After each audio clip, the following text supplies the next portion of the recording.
Hola a todos y todas, mi nombre es Charles Martel. Bueno, yo fui practicante de la religión musulmana. Es algo que tienen que saber de mí porque en estos videos que voy a subir voy a hablar un poco al respecto de la historia y de las diferentes ramificaciones que ha tenido el Islam. Bueno, primero se preguntarán por qué hago esto. Y pues es una pregunta bastante lógica. La respuesta es pues primero que a pesar de que ya no practico esta religión, me sigue interesando desde el punto de vista netamente intelectual y de estudio, y pues también porque me parece una manera útil de difundir el conocimiento real sobre la religión musulmana sin que haya un bias o un sesgo de ningún tipo. ¿Qué quiero decir con esto? Si ustedes abren en YouTube y ponen la palabra Islam, pues aparecerán tanto videos de musulmanes que los querrán convencerse de por qué se deben convertir a esta religión, o por el contrario de islamofóbicos que los quieren convencer de por qué deben odiar esta religión y a los que la practican. Básicamente con esto pues quiero complejizar un poco más el debate sobre el Islam y no hacerlo tan blanco y negro, porque pues en principio no hay un solo Islam. O sea, el Islam no es un monolito. Creo que eso es lo más importante que quiero que se lleven de estos videos. Que el Islam no es una sola cosa, en realidad son un grupo de diferentes ideologías, todas agrupadas con un origen común, pero pues que a lo largo del tiempo han divergido mucho y que pues son muy antagónicas incluso entre sí. También para explicar un poco, sobre todo para los musulmanes que están ahí, la complejidad de la religión en la que están. ¿Por qué?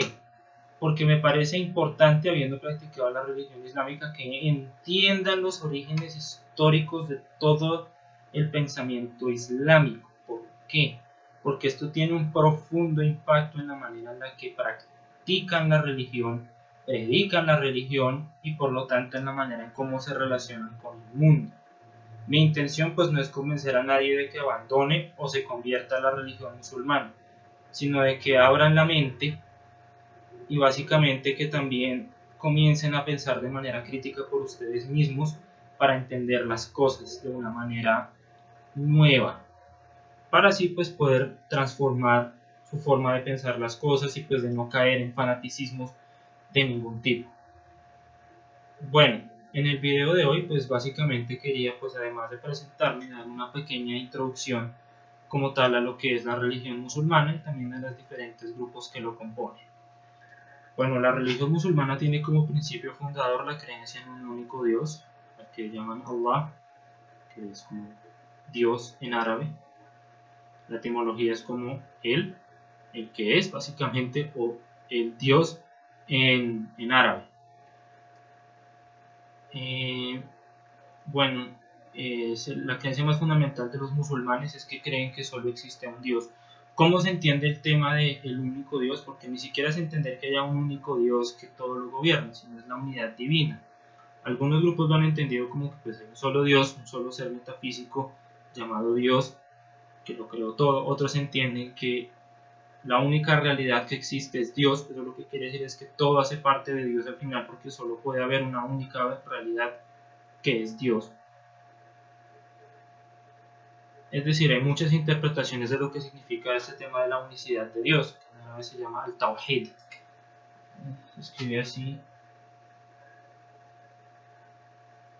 Esta H en realidad se pronunciaría como una especie de J en español. Tawhid significa la unicidad de Dios, que como dije pues también tiene distintas interpretaciones, pero por lo menos no escucharán a ningún musulmán de verdad decir que hay otros dioses además de Dios. El que lo diga pues está violando el principio más básico de la religión.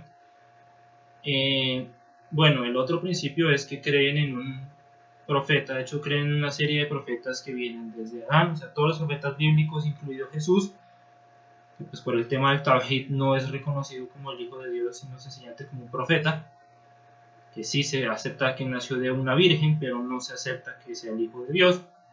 Pero pues el profeta más importante para los musulmanes es Mahoma o Muhammad, como muchos lo han de nombrar, a quien se le reveló el libro sagrado de los musulmanes, que en teoría todos los musulmanes aceptan que es el Corán. Esos tres principios son fundamentales para entender la religión musulmana y todos los musulmanes aceptan estos tres principios. Bueno, obviamente Mahoma o Muhammad era un ser humano que, además de ser un profeta que recibió una revelación, además era un gobernante, estadista, como quieran llamarlo, porque él durante 12 años durante 10 años gobernó un estado. Bueno, Mahoma nació en la Meca, actualmente en Arabia Saudita, hacia más o menos los 580, no, perdón, un poco antes, los 570 de la era cristiana, y muere en el 632 de la era común. Bueno, en la Meca, que era una especie de centro de peregrinaje donde se adoraban diferentes dioses, Mahoma pues comenzó a cuestionarse el orden religioso imperante y pues comenzó una revolución a los 40 años de edad en la que pues él y sus seguidores creían en que Dios se le había revelado a él a través del ángel Gabriel en una cueva a las afueras de esta ciudad de la Meca, y pues había ordenado predicar la existencia de un solo Dios, además de una serie de cambios sociales importantes, los cuales pues naturalmente iban en antagonismo hacia el clan principal que gobernaba la Meca, llamada los Quraysh o Quraysh. Técnicamente se escribe así, literalmente. Ahora, Mahoma también era de la tribu del Quraysh, pero los Quraysh tenían dos clanes. Uno que él venía, que se llamaba el clan Hachemita, se debería escribir con J, pero lo escriben con H, entonces vamos a dejar con H, pero la H no es muda, es Hachemita.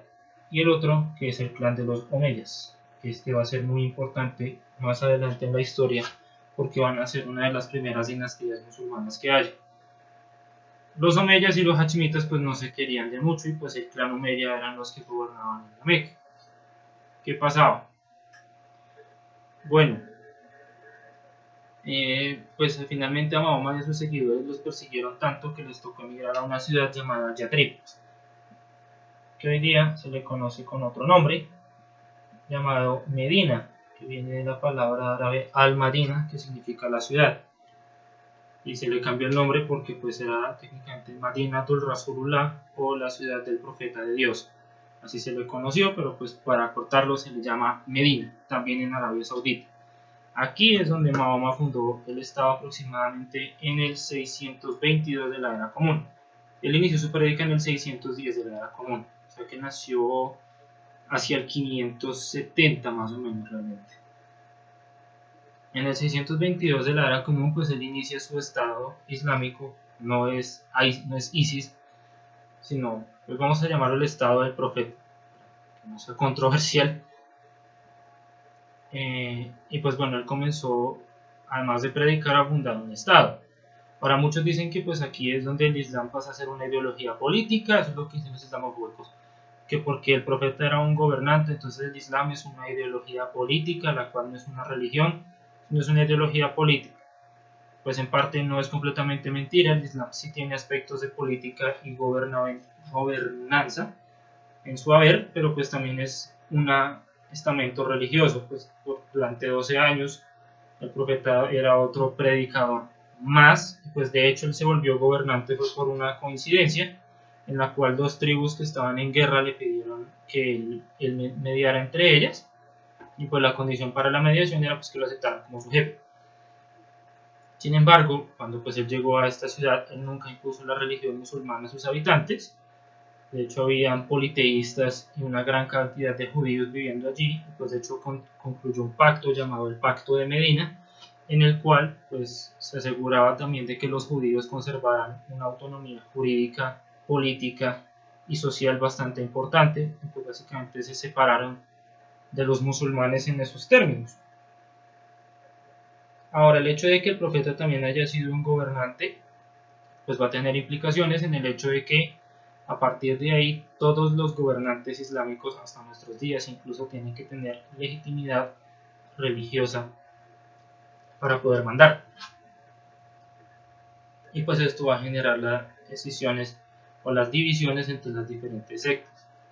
Las primeras sectas van a surgir básicamente de la forma política por ver quién debería gobernar. Y luego eso pues va a tener ramificaciones teológicas, de interpretación de la ley, porque el Corán también tiene ciertas leyes, también se remiten en algunos casos a temas jurídicos, aunque pues es más, por ejemplo, temas relacionados al divorcio, la alimentación, etc. Pero pues hay leyes, y posteriormente se meterán más leyes en lo que se va a llamar una cosa llamada la Sharia. Ahora una cosa importante, o la Sharia, como lo llaman acá en el occidente. Ahora esta Sharia, o ley islámica, en realidad es un invento posterior. Los primeros compendios de Sharia nacieron casi 300 años después de que muere Mahoma, y pues por lo tanto se puede considerar que el profeta mismo nunca legisló según la Sharia, legisló según el Corán, y pues también según su propia interpretación de los hechos en ese momento. Bueno, moviéndonos un poco, el profeta pues sí lanzó una serie de campañas militares, en principio bajo el principio de autodefensa, para protegerse pues de tribus hostiles y también de la Meca, que todavía quería matarlo, y pues finalmente acabó por conquistar esta ciudad, así como la mayor parte de la península arábica, que pues es donde él estaba asentado. Finalmente él va a morir en el 632 de la era común, como dije antes, y pues va a ver, aquí es cuando surgen los problemas por ver la sucesión. El sucesor o califa del profeta, pues básicamente en teoría debía ser alguien muy bueno y muy recto, en teoría tampoco debía ser un profeta, pero pues tenía que cumplir con algunos requisitos especiales. En principio los 4 primeros sucesores del profeta se les conoció como los califas bien guiados, o del árabe Rashidun.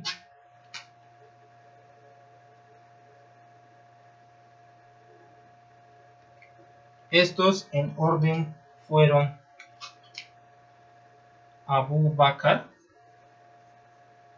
quien era el suegro de Mahoma, porque gracias a su hija Aisha, y también era uno de sus amigos más cercanos, uno de sus confidentes más cercanos. Él gobernó solamente por 2 años. Luego vino Omar, quien gobernó por 12 años y quien fue quien lanzó las primeras campañas de expansión hacia el imperio persa y también hacia el imperio bizantino, que eran vecinos del recientemente creado reino musulmán. A este, a su vez, lo sucedió Uthman, o como se le llama más comúnmente en español, Osman, quien también gobernó por más o menos 12 años y quien fue asesinado por una facción musulmana rival, porque básicamente él se dedicó a hacer las primeras compilaciones del Corán, cosa que muchos consideraban herejía porque ya había un orden escrito del Corán. Fue revelado a través de los 22 años de la prédica de Mahoma en diferentes etapas. Sin embargo, pues el orden que viene actualmente en el Corán, si cogen uno, no es el mismo en el que se reveló, o por lo menos eso es lo que dice la tradición. Aunque pues se han encontrado unos manuscritos que contradicen la tradición y que dicen que indicarían que el orden actual es el orden en el cual se reveló. Veas en este caso el manuscrito de Birmingham, pues que está en el orden actual y que pues data de la época de Mahoma, cuando él estaba vivo. Pero pues según la tradición, este señor se dedicó a compilar el Corán, lo cual enojó a muchos. Sin embargo, realmente lo que más enojó a la gente es que él colocó a sus primos, a los omeyas. ¿Recuerdan los omeyas? Esos mismos omeyas eran al clan que pertenecía a él. Y él pues se dedicó a colocar a los omeyas, antiguos enemigos de Mahoma, en posiciones de poder a lo largo del recientemente creado imperio musulmán, cosa que hizo que muchos se disgustaran y que lo acusaran de nepotismo y finalmente lo mataran. El último de los califas bien guiados, o Rashidun según los musulmanes, es Ali, que además de ser el primo de Mahoma era su yerno. En este caso porque estaba casado con su hija Fátima y además era el padre de los 2 nietos del profeta, llamados Hassan y Hussein. Bueno, con Ali y Osman es que van a empezar los problemas de el nacimiento de las sectas, por ver quién va a heredar el título de gobernante del mundo musulmán. Para la época de los 4 califas bien guiados, habían varios grupos de interés político, si se quiere, o partidos, como los llamaríamos actualmente, los cuales pues cada uno tenía una agenda diferente y pues que tenían a un gobernador diferente en mente. Bueno, uno de los varios grupos que existían, para resumirlos, uno se llamaba los Muhajir, o Muhajirun, que significa los emigrantes. Estos fueron los compañeros de Mahoma que salieron con él de la Meca para Medina. Y por otro lado estaban los Ansar, que eran aquellos que eran convertidos directamente en Medina. Cuando el profeta muere, entre estos dos comienza a haber una rivalidad bastante pronunciada, y pues muchos de los Muhajirun van a apoyar tanto a Abu Bakr y a Omar como legítimos gobernantes, mientras que muchos de los Ansar van a apoyar a Ali. Alrededor de Ali también se concentraban grupos muy diversos, entre los que se encontraban los conversos nuevos, que eran no árabes, y también se encontraba un grupo de gente súper religiosa, que en ese momento se llamaban los seguidores de la ley, que en árabe ahorita no me acuerdo cómo se decía, o al-hikmah, o gente de la ley, los muhakimat, o gente de la ley, que eran gente muy pegada del Corán, y pues eran súper religiosos.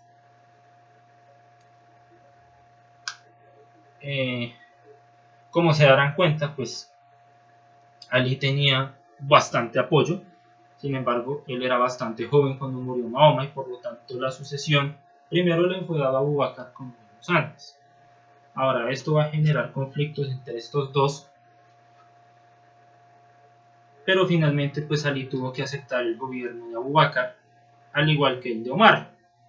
Pero cuando Osman va a ser nombrado, ya que él tenía el apoyo de la otra facción, que eran los omeyas, voy a poner en otro color para que se distinga, los omeyas, que apoyaban a Osman, pues eran hostiles tanto a estos como a estos. Y pues obviamente sus decisiones políticas finalmente hicieron que a Osman lo mataran. Tras el asesinato de Osman, Ali iba a convertirse en califa o sucesor. Sin embargo, muchos creían que algunos de sus partidarios habían estado directamente implicados en el asesinato de Osman, y pues obviamente demandaron que Ali entregara a los asesinos a la justicia, entre comillas. Parece que Ali no lo hizo, parece que se demoró en hacerlo, y pues estalló una serie de guerras civiles llamadas fitnas. La palabra fitna significa discordia, y pues básicamente en este caso se traduce como guerra civil. De hecho, Ali tuvo que pelear dos, una que se llamó la Guerra del Camello, que la peleó con la esposa de Mahoma, hija de Abu Bakr, Aisha, la cual ganó, y pero la más importante, que fue la guerra que tuvo que librar contra Muawiyah, por ese nombre acá, muy importante, Muawiyah, quien era del clan Omeya, y por lo tanto era primo lejano de Osman. Aquí, en esta guerra civil, Ali y Muawiyah llegaron a una especie de acuerdo para parar la violencia, llamado el Pacto de Siffin, pues porque se pactó en esta área de Arabia, en el cual pues básicamente se iba a decir de una vez por todas quién iba a gobernar. Finalmente Ali perdió ahí en esa especie de arbitraje o pacto,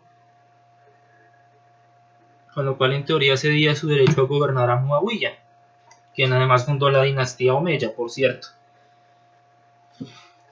Sin embargo, Ali pues esto va a generar bastante malestar entre los seguidores de Ali, principalmente entre los muhakimat, o la gente de la ley de la que ya habíamos hablado. Y es aquí, mis queridos amigos, cuando vamos a ingresar al tema peliagudo de las sectas. Voy a dejar hasta acá porque ahora que ya he dado el contexto ya puedo explicar más fácilmente esto. Bueno, en principio pues está el Islam.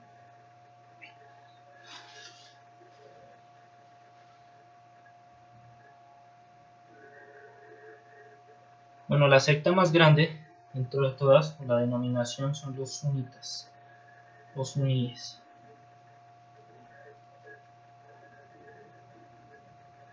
Ellos conforman alrededor del 85% de la población musulmana actualmente. El origen histórico de los suníes se remonta pues a aquellos que después de la negociación con Muawiyah se adhirieron al nuevo califato omeya y que de ahí para arriba iban a ser leales a los califas siguientes de las diferentes dinastías. Sin embargo, a nivel teológico, la palabra suní viene de la palabra árabe, o se deriva de la palabra árabe sunna, con doble N, que significa tradición. ¿Tradición de qué? En realidad es la tradición que se le atribuye a Mahoma, la cual está compilada en una serie de dichos llamados hadices, que para los sunitas son casi tan sagrados, y no es que a veces más que el mismo Corán. Y pues que se encuentra compilado en varios libros. Grosso modo, pues esa es la idea del sunismo, y pues justamente por su alianza con el gobierno de turno, básicamente siendo los lacayos de quien estuviera a cargo, no me puedo hacer sonar eso más bonito, es así como es, fue que pues ellos se pudieron convertir en la mayoría al eliminar a la competencia. Ahora, su competencia más grande provenía de la otra secta importante, que se les llama los chiíes, o los chiitas, que componen aproximadamente el 15% de la población actual. Ahora, ¿recuerdan lo de los partidarios de Ali? Bueno, los chiíes son los descendientes de estos. Grosso modo, lo que ellos creían es que Ali y sus descendientes, o sea, Hassan, Hussein y de ahí para abajo, eran los legítimos gobernantes del mundo musulmán, a los que ellos llamaban los imames o imanes. Vamos a anotar esa palabra acá, los imanes. Ellos creen en los imanes, que pues de cierto modo tiene relación con el magneto, que son el polo por el cual gira alrededor del cual gira la comunidad, igual que un magneto que atrae el metal, cosa que es un término bastante chistoso. Pero en fin, ellos creen pues en los imanes, y pues la palabra Shii como tal viene de la palabra árabe Shiatul Ali, que significa partidarios de Ali. Y pues bueno, actualmente los países de mayoría chiitas son Irán, cierta parte de Irak, y pues básicamente eso. Aunque pues actualmente pues hoy día también hay diferencias en las cuales voy a entrar más en detalle en los videos específicos de cada uno de los grupos. Y bueno, volviendo un poco al arbitraje, vamos a borrarlo aquí un poco para que puedan ver. Vamos a los otros dos grupos originales, si se quiere, o al tercer grupo original que queda, que eran los Harijis, o Harijitas, o Harijis.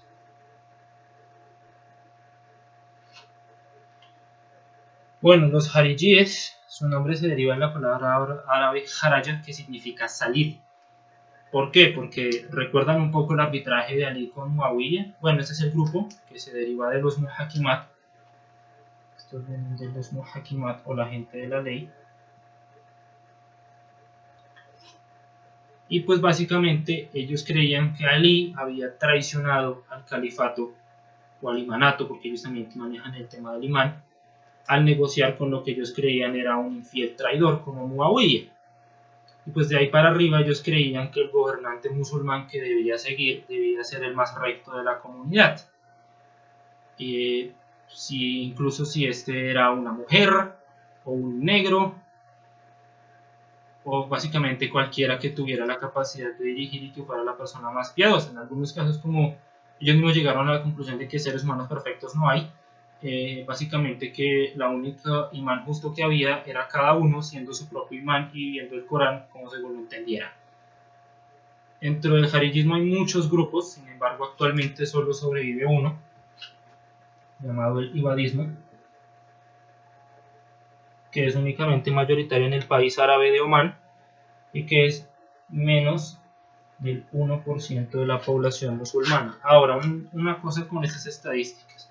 Todas son basadas en informes viejos, más o menos de hace 10 años, del Pew Research Center, pues si les interesa consultarlo. Sin embargo, en algunos casos las estadísticas oficiales pues cuentan es con censos del gobierno y pues en muchos casos por motivos políticos religiosos, ellos asumen que el total de su población pertenece a una u otra secta.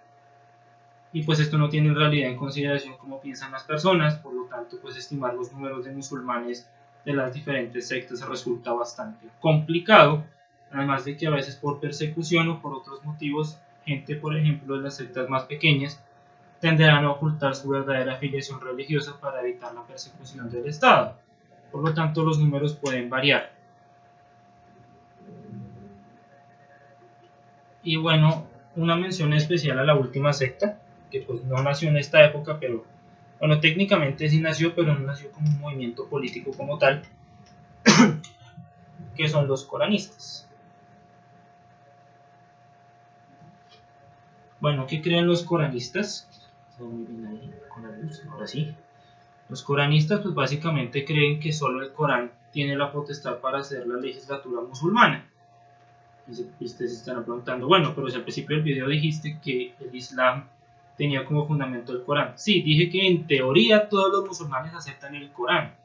Sin embargo, en la práctica básicamente hay muchos subterfugios, si se quiere, para sacar pasajes inconvenientes del Corán. Esto se llama la ley de la abrogación, que básicamente dice que un hadiz o una narración del profeta o otro verso del Corán abroga o deroga o elimina un verso anterior. Ahora esto funciona según las conveniencias de quien esté interpretando la cosa, como es obvio. Los coranistas dicen que esto no es verdad.